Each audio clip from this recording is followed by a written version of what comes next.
Salut à tous et bienvenue dans cette nouvelle vidéo. Aujourd'hui on compare deux grosses nouveautés, le Canon R6 Mark III et le Sony A7 IV. Objectif, vous aider à choisir celui qui vous convient le mieux. Allez, c'est parti, let's go. Alors personnellement, je n'ai pas encore pu tester ces deux boîtiers, mais je connais très bien ces deux marques. Je possède un Canon R6 Mark II et un Sony A7 IV. J'apprécie vraiment les deux marques et j'ai pu tester chez Sony par exemple l'A6400 qui me filme actuellement, le ZV-E10, l'A7 IV et chez Canon le 1000D, le 77D et le R6 Mark II. Je veux préciser dès le début que peu importe celui que vous choisirez, les deux appareils sont vraiment excellents et représentent une vraie mise à jour par rapport aux anciens boîtiers. Au niveau du capteur et du processeur, Canon ouvre le bal avec un capteur de 32,5 millions de pixels. Ce capteur est hérité du Canon C50 qui est sorti récemment et le processeur c'est le DJI-X. Sony répond avec un tout nouveau capteur, donc de 33 millions de pixels, mais cette fois-ci semi-empilé, le tout avec un nouveau processeur Bion Z XR2. Le capteur semi-empilé combiné à ce nouveau processeur donne un vrai bonus. Tout d'abord, une meilleure dynamique et moins de rolling shutter. Le rolling shutter qui était par ailleurs un vrai problème sur la 7 IV. C'est un vrai plus pour la photo sportive ou bien animalière. Et je tiens à souligner quelque chose que j'ai lu sur Phototrend et que j'avais déjà entendu sur un podcast. Phototrend souligne d'ailleurs dans son test de l'A7 V quelque chose de très particulier, je les cite. Plus surprenant, les performances sont aussi proches de ce que propose le Canon EOS R6 Mark III qui sur le papier ne dispose pas de capteur semi-empilé. Il parle là de rolling shutter. Je tenais à le souligner car ce n'est pas la première fois que je vois passer cette remarque. Alors, Canon aurait-il mis un capteur semi-empilé sans le dire? Eh bien là, c'est un gros point d'interrogation. Au niveau de la qualité des photos et de la colorimétrie, Canon, fidèle à lui-même, garde une superbe colorimétrie que j'apprécie moi personnellement. Voilà, c'est pour ça que j'ai racheté un Canon. Sony a amélioré sa colorimétrie effectivement. Les derniers tests montrent des couleurs beaucoup plus naturelles. Ça, c'est vraiment un bon point aussi. Au niveau de la montée en ISO, c'est un peu un match nul. Double ISO natif pour les deux appareils. Canon a un double ISO à 800 et 6400, Sony a un double ISO à 800 et 8000. Sony semble monter un peu plus proprement dans les ISO, surtout en basse lumière. Donc ça va être à vérifier au travers des tests. Au niveau de l'autofocus, que dire? Franchement, c'est les deux meilleures marques actuellement sur le marché. Alors sans trop entrer dans les détails techniques, pour moi, le Canon reste le meilleur au niveau de l'autofocus en photo. Tandis qu'en vidéo, moi je dirais que Sony garde l'avantage particulièrement sur le suivi du sujet grâce à sa nouvelle puce qui intègre l'IA. Donc, photo Canon, vidéo Sony. Nous arrivons maintenant au mode rafale. Alors c'est très important notamment pour les photographes sportifs ou bien animaliers. Donc on va comparer un petit peu ces deux nouveaux boîtiers. Alors Canon monte à 40 images secondes en électronique et 12 images secondes en mécanique. Donc c'est plutôt bien, même il fait un peu mieux que Sony qui monte lui à 30 images secondes en électronique et 10 images secondes en mécanique. Mais surtout, le A7 V intègre une pré-capture de 1 seconde contre 0,5 secondes pour le R6 Mark III. 0,5 secondes peut vraiment changer la donne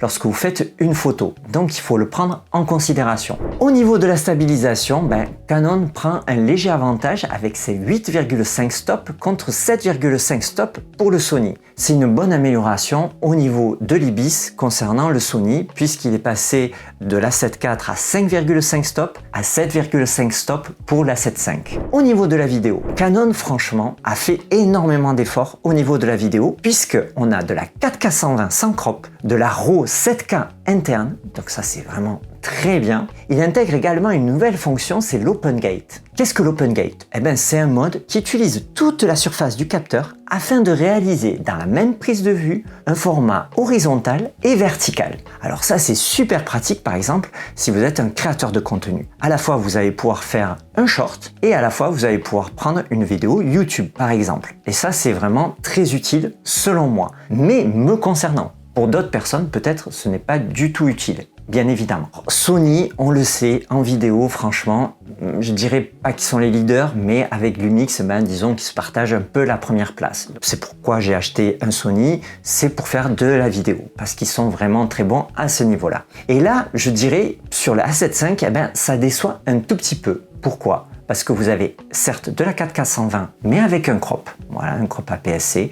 Donc c'est ce que moi j'avais un crop APS-C sur le 60 images secondes sur le Sony A7 IV. Voilà, il y a une certaine déception. Et surtout, vous n'avez pas d'open gate. Vous n'avez pas, par exemple, de 7K RAW, comme vous avez par exemple sur le Canon R6 Mark III. Donc voilà, une petite déception.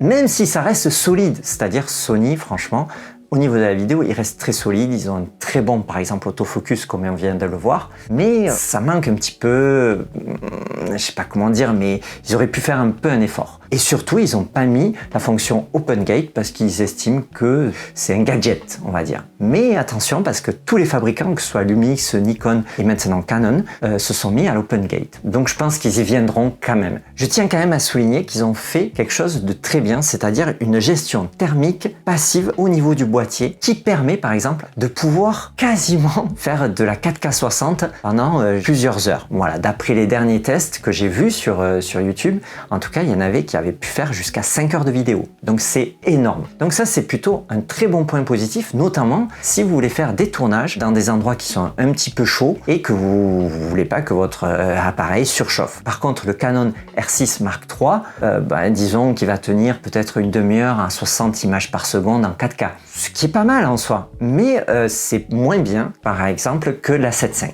Au niveau de l'ergonomie et de l'écran, moi là, par contre, c'est Sony. Voilà, Sony gagne largement avec un écran qui est plus grand, donc il est passé de 3 pouces à 3,2 pouces. Il est plus défini avec 2,09 mégapixels et surtout, l'écran 4 axes hérité du A7R5. Voilà, entre parenthèses, ce type d'écran devrait être la norme chez tous les fabricants. Voilà, il faudrait que Canon s'y mette, que les autres fabricants s'y mettent également parce que c'est un écran qui est très pratique. Cependant, Canon reste pour moi le plus confortable au niveau de la prise en main. Sur la 7.5, ils ont mis un meilleur grip, mais franchement, au niveau de la prise en main, je préfère quand même Canon. Au niveau de la batterie, pour moi, c'est un point pour Sony et largement grâce à son processeur qui est moins énergivore. Par exemple, sur le Canon, vous avez 620 photos si vous utilisez l'écran et 390 photos si vous utilisez le viseur. Tandis que sur Sony, vous pouvez faire 750 photos avec l'écran et 630 photos avec le viseur. Voilà, donc là, je dirais, il n'y a pas photo. On va passer maintenant au stockage. Sur le Canon R6 Mark III, vous avez un slot CF Express type B et un slot SD UHS-2.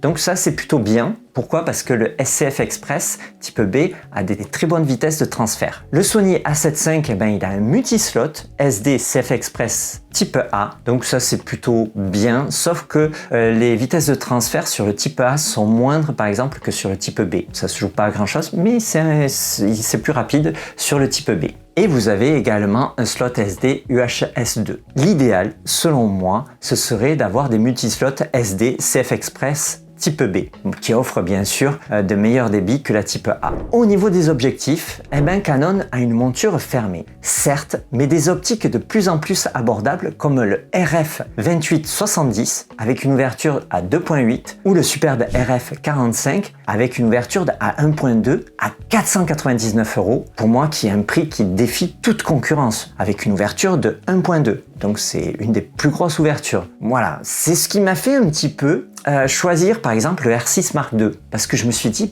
voilà, il y a des nouveaux objectifs, ils sont pas forcément chers et je peux les mettre sur le R6 Mark II. Alors parce que j'ai pas forcément des moyens illimités, donc des objectifs à 2 ou 3 000 €, c'est un petit peu difficile, vous voyez. Donc ces nouveaux objectifs qui sortent chez Canon sont vraiment très intéressants à des prix qui sont quasiment le même prix que par exemple que les marques tierces qu'on trouve chez Sony. Par exemple chez Sigma, 24-70 chez Sigma, pour par exemple mon Sony A7 IV, je vais le trouver aux alentours de 1200 €, ce qui est le prix du RF 28-70 avec une ouverture à 2.8, mais attention, stabilisée.